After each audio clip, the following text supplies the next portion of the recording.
Il existe de nombreux algorithmes d'optimisation dans la littérature et aucun algorithme unique ne convient à tous les problèmes. Le choix de la bonne méthode d'optimisation pour un problème donné est d'une importance cruciale. L'algorithme choisi pour une tâche d'optimisation dépendra largement du type de problème, de la nature d'un algorithme, de la qualité souhaitée des solutions, des sources disponibles, du délai, de la disponibilité pour implémenter l'algorithme et de l'expertise du décideur.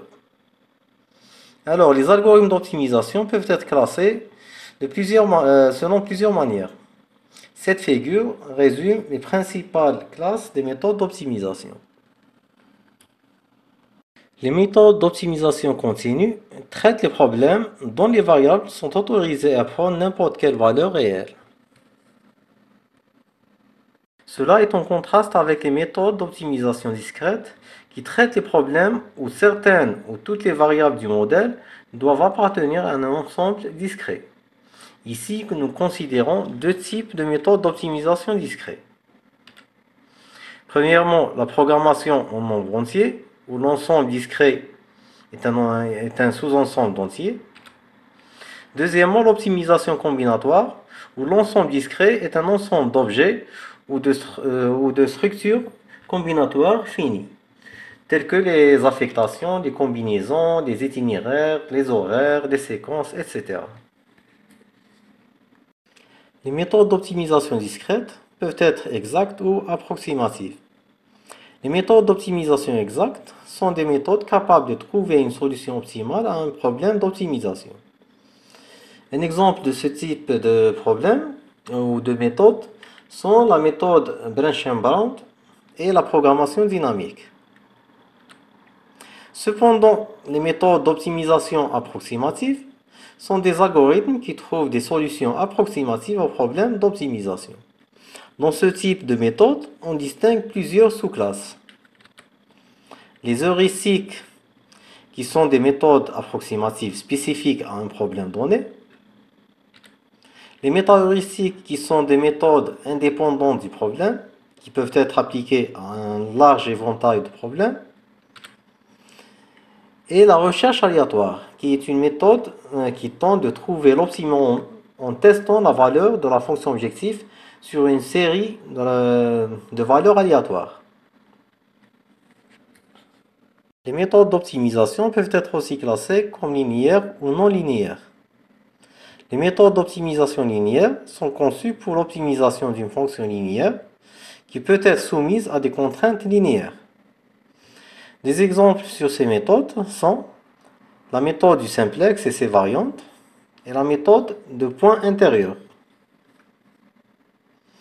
Alors que les méthodes d'optimisation non linéaire sont conçues pour l'optimisation d'une fonction non linéaire ou d'une fonction linéaire avec des contraintes non linéaires.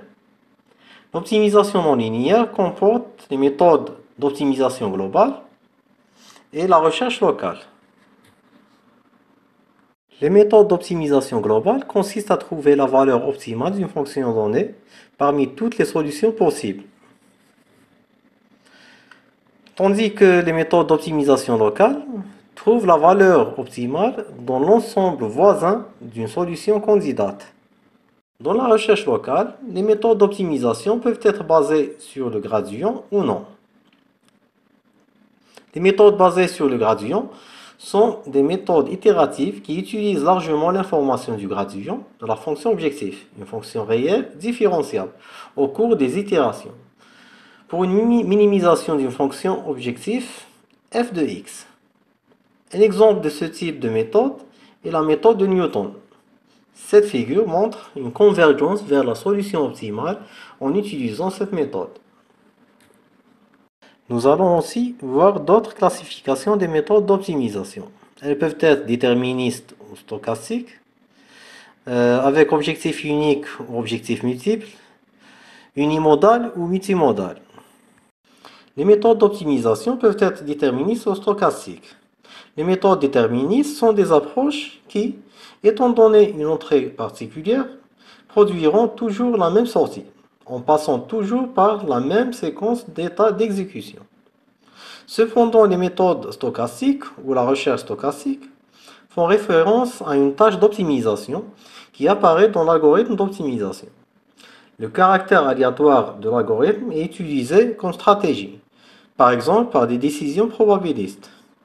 Il est utilisé comme alternative aux décisions déterministes dans le but d'améliorer la probabilité de localiser les optimums locaux ou de meilleurs optimums locaux.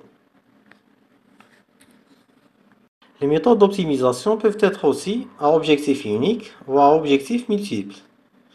Le but principal de l'optimisation à objectif unique est de trouver la meilleure solution qui correspond à la valeur minimale ou maximale d'une fonction objectif unique qui regroupe tous les différents objectifs en un seul. Ce type d'optimisation est utile en tant qu'outil qui devait fournir un aperçu de la nature du problème, mais généralement ne peut pas fournir un ensemble de solutions alternatives qui échangent différents objectifs les uns contre les autres. Au contraire, dans une optimisation multi-objectif avec des objectifs conflictuels, il n'y a pas de solution unique. L'interaction entre les différents objectifs donne lieu à un ensemble de solutions compromises, largement connues sous le nom de solution de compromis ou front de Pareto. Un autre type de classification des méthodes d'optimisation, c'est qu'elles peuvent être unimodales ou multimodales. L'optimisation unimodale cherche à trouver une solution globalement optimale pour un problème donné, alors que l'optimisation multimodale cherche à trouver un ensemble de bonnes solutions.